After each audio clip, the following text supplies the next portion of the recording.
ഇപ്പോൾ കുറച്ച് നാളുകളായിട്ട് ഏറ്റവും കൂടുതൽ സംഭവിച്ചുകൊണ്ടിരിക്കുന്ന ഒരു കാര്യമെന്ന് പറയുന്നത് ഈ പറയുന്ന ഇടതുപക്ഷത്തിൽ നിന്നുമുള്ള കൂട്ടക്കൊഴിഞ്ഞു പോക്കൽ എന്ന് എടുത്തു പറയേണ്ടി വരും. അതും പോകുന്നത് UDFിലേക്കല്ല, വലതുപക്ഷത്തിലേക്കല്ല, BJPയിലേക്കുള്ള ഒരു കൂട്ടക്കൊഴിഞ്ഞു പോക്കലുകൾ. ഇത് തുടർന്നും സംഭവിച്ചുകൊണ്ടിരിക്കുകയാണ്. അതായത് കഴിഞ്ഞ കുറച്ച് മാസങ്ങളായിട്ട് 2024 പാർലമെൻറ്റ് തെരഞ്ഞെടുപ്പിന് തൊട്ടു മുന്നും അതിനുശേഷവും വളരെ കൃത്യവും വ്യക്തവുമായിട്ട് പല ജില്ലകളിൽ സംഭവിച്ചുകൊണ്ടിരിക്കുന്ന ഒരു കാര്യം തന്നെയാണ് ഇതെന്ന കാര്യത്തിൽ സംശയമില്ല.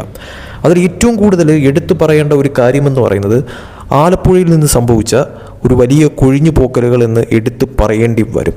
അതായത് ഇടതുപക്ഷം വിട്ടുകൊണ്ട് നിരവധി പേരാണ് BJP പാളയത്തിലേക്ക് ചേർന്നിരിക്കുന്നത്. അത് തന്നെയാണ് BJP ആ ഒരു മണ്ഡലം, അതായത് ഈ പറയുന്ന ആലപ്പുഴ എന്ന് പറയുന്ന ഒരു സ്ഥലം വളരെ വലിയ തോതിലൊരു A ക്ലാസ് മണ്ഡലമായി കാണുന്നതും കഴിഞ്ഞ പ്രാവശ്യം ശോഭാ സുരേന്ദ്രൻ നിന്നതിന് ശേഷം ഉണ്ടായ വലിയ തോതിലുള്ളൊരു അട്ടിമറി എന്ന് തന്നെ പറയാം. അതായത് ഇടതുപക്ഷ കോട്ടയിൽ വളരെ വലിയ തോതിലുള്ള ഒരു ഇടിവുണ്ടാക്കാനായിട്ട് അല്ലെങ്കിൽ ഒരു പിളർപ്പുണ്ടാക്കാനായിട്ട് അവിടെ BJPക്ക് നിലവിൽ സാധിച്ചിരിക്കുന്നു എന്നുള്ളത് വളരെയധികം വ്യക്തമാണ്. അത് പ്രകടമായി കാണാൻ സാധിക്കുന്ന ഒരു കാര്യം തന്നെയാണ്. അതോടൊപ്പം തന്നെയാണ് കൂട്ടക്കൊഴിഞ്ഞു പോക്കലുകൾ ഇടതുപക്ഷത്തിൽ നിന്ന് സംഭവിച്ചുകൊണ്ടിരിക്കുന്നത്. അതിൽ ഏറ്റവും എടുത്തു പറയേണ്ട ഒരു കാര്യമെന്ന് പറയുന്നത് CPIM വിട്ടുകൊണ്ട് തന്നെ ഒരു വലിയ തോതിലുള്ള ഒരു കൂട്ടക്കൊഴിഞ്ഞു പോക്കലുകൾ ഉണ്ടായിരിക്കുകയാണ്.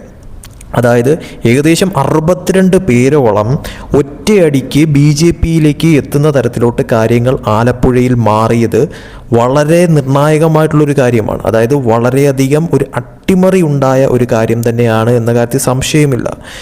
ഏറ്റവും കൂടുതൽ അവിടെ കൊഴിഞ്ഞുപോക്കലുകൾ ഉണ്ടായിരിക്കുന്നത് കായംകുളത്ത് തന്നെയാണ് എന്നുള്ളത് എടുത്തു പറയണം. അവിടെ തന്നെയാണ് ഇടതുപക്ഷത്തിന് വളരെ വലിയ തോതിലുള്ള ഒരു അടിപതർച്ച ഉണ്ടായ തരത്തിലോട്ട് കാര്യങ്ങൾ മാറിയിരിക്കുന്നത്.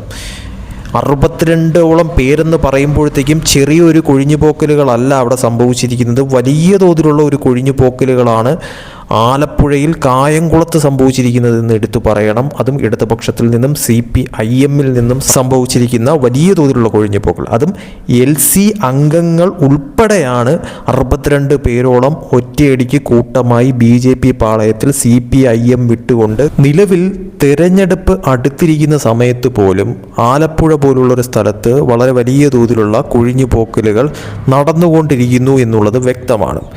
വരാൻ പോകുന്ന നിയമസഭാ തെരഞ്ഞെടുപ്പ് പടിവാതിൽക്കൽ എത്തി നിൽക്കുമ്പോഴത്തേക്കും ഇടതുപക്ഷത്തിൽ നിന്ന് സംഭവിക്കുന്ന ഈ ഒരു കൊഴിഞ്ഞുപോക്കലുകളൊക്കെ തന്നെയും അത് നേട്ടമാക്കി മാറ്റാൻ BJPക്ക് സാധിക്കുമോ അതല്ല UDFന് സാധിക്കുമോ എന്നുള്ളത് ഏറ്റവും വലിയൊരു ചോദ്യമാണ്.